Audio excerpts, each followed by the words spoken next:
think it's a really historic opportunity for the country to stop the cycle of reprisals that we have seen in the past, to bring the nation together, to engage in trust building and healing. The team's report rightly identifies extensive, horrendous and grave human rights violations. We would also embed, to the extent possible, the findings and the recommendations in our relevant reform processes. মানবতা বিরোধী অপরাধে হাসিনাকে কাঠগড়ায় দাঁড়াতেই হবে, বিচার হবে সহযোগীদেরও।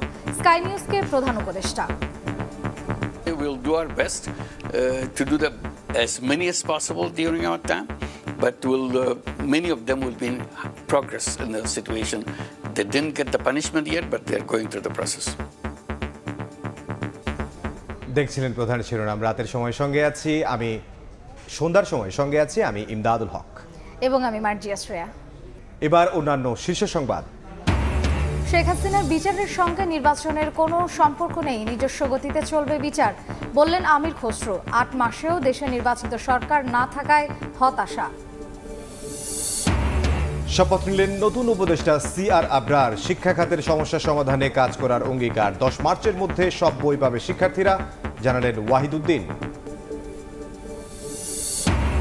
পদ্মা সেতুর ভূমি অধিগ্রহণে দুর্নীতি খুঁজে পেল দুদক। জড়িত অভিযোগে 23 জনের বিরুদ্ধে মামলা। সাবেক মন্ত্রী গোলাম দস্তগীর গাজীর 288 কোটি টাকা সন্দেহজনক লেনদেন।